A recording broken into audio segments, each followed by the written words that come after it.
Whether you're buying apple juice or peanut butter, you've probably noticed that fewer products come in glass containers these days, and that more and more items come in plastic packaging. Plastic bottles and jars are lighter to carry and leave no shards of glass to clean up if you drop your grocery bag. Many transparent bottles and jars are made from a type of plastic called polyethylene terephthalate, or PET.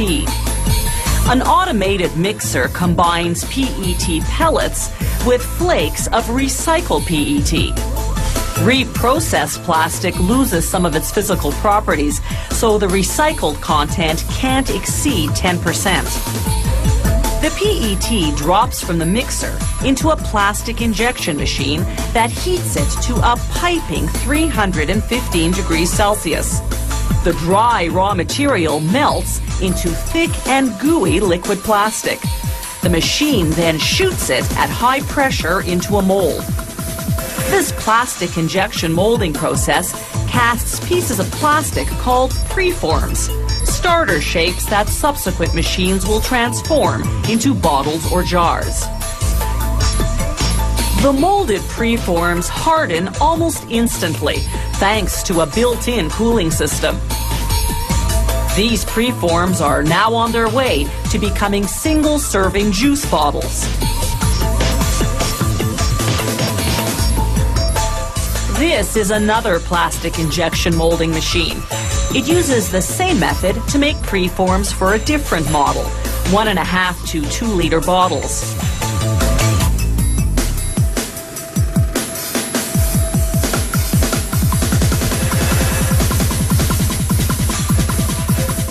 The preform's next stop is a machine called a reheat stretch blow molder.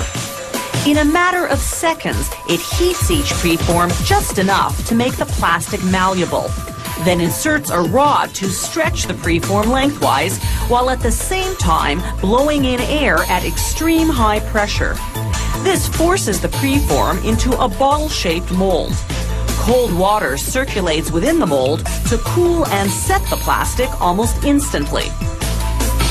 This lightning-fast machine churns out 10,600 bottles per hour. No wonder we've had to show it to you in slow motion.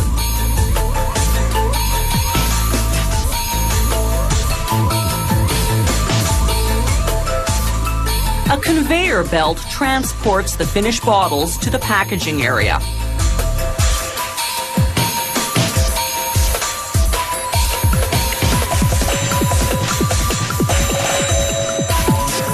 Before blow molding, the preforms for certain models first pass through an oven. A technician sets the heat level of each infrared oven lamp individually, applying more or less heat at various points to influence the thickness and shaping of the plastic. From the oven, the preforms go into another reheat stretch blow molder that transforms them into peanut jars.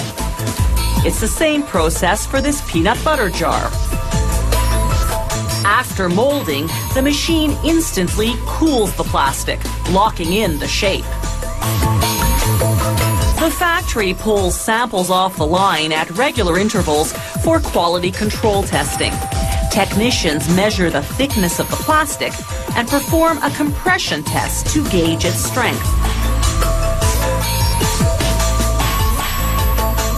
They verify the sample's dimensions and capacity. They also evaluate resistance to vacuum pressure because containers are often vacuum sealed after filling. Some models must also be strong enough to resist the pressure of their contents, carbonated soft drinks, for instance. The recycled material used in making these bottles and jars doesn't come from used plastic containers. For hygienic reasons, the factory recycles only new plastic left over from its manufacturing process. The finished containers, of course, are fully recyclable. They're typically reprocessed into other plastic products or into products that contain some plastic.